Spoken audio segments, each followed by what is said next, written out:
Ready start. अध्यक्ष महोदय, मैं मंत्री महोदय को एक बहुत ही अच्छा बजट पेश करने के लिए धन्यवाद देना चाहता हूँ। यह आम जनता को राहत पहुँचाने वाला बजट है और इस बजट का सारे देश में स्वागत हो रहा है। मंत्री महोदय ने रेलवे में बढ़ते हुए भ्रष्टाचार को समाप्त करने के लिए भी आवश्यक कदम उठाए हैं। सभापति महोदय, मैं रेलवे के बारे में कुछ कहना चाहता हूँ। मैं आपसे निवेदन करना चाहता हूँ कि मुझे कुछ अधिक समय दिया जाए, क्योंकि मुझे बहुत सी बातें कहनी है। कुछ समय पहले रेल मंत्री जी ने जिन परिस्थितियों में अपना काम संभाला वे बहुत ही कठिन परिस्थितियां थी। पिछली सरकार ने रेल की व्यवस्था को बहुत ज़्यादा खराब कर दिया था। इसके बावजूद रेलवे मंत्री जी ने जो सुधार किए हैं, मैं इसके लिए उन्हें बधाई देता हूँ। देश उस समय बड़ी कठिनाइयों में से गुजर रहा था। सूखा पड़ने के कारण लोगों तक आवश्यक वस्तुएं नहीं पहुंच पा रही थी।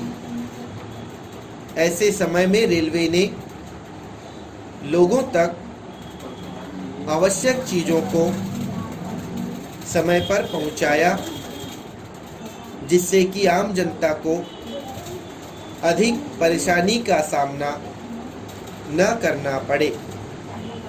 मैं यह भी बतलाना चाहता हूँ कि देश के ऐसे क्षेत्रों में जहाँ पर पीने के पानी का बहुत अभाव था, वहाँ पर भी रेल द्वारा पीने के पानी को पहुँचाया गया, जिससे लोगों को कुछ राहत मिली। महोदय, मुझे दुख के साथ कहना पड़ रहा है कि स्वतंत्रता प्राप्ति के इतने वर्षों बाद भी हमारे देश में आम जनता को मूलभूत आवश्यकताएं उपलब्ध नहीं हो पा रही हैं। देश में बेरोजगारी दिन प्रतिदिन बढ़ती जा रही है।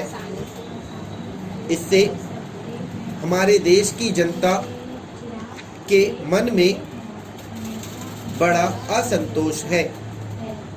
आज भी देश में ऐसे बहुत से गांव हैं जहां पर लोगों को पीने का पानी नहीं मिलता। आज भी लाखों की संख्या में ऐसे लोग हैं जिनके पास कोई काम नहीं है, वे बेरोजगार हैं। आज भी लाखों की संख्या में ऐसे किसान हैं जो गांवों में बसे हुए हैं और जिन्हें अपनी मेहनत का उचित दाम भी नहीं मिलता है। आज भी लाखों लोग ऐसे हैं जिनके पास कृषि के अलावा और कोई काम नहीं है। इसलिए सरकार को चाहिए कि सरकार इस दिशा में आवश्यक कदम उठाते हुए कोई कदम उठाए जिससे कि ऐसे लोगों को रोजगार मिल सके और किसानों को उनकी मेहनत का उचित दाम मिल सके। इन शब्दों के साथ मैं अपनी बात यहीं समाप्त करता हूँ। स्टॉप। किसका लिखा है पूरा? पता नहीं, मेरे को छूटा भी है, आपका? समझ में नहीं है। हाँ।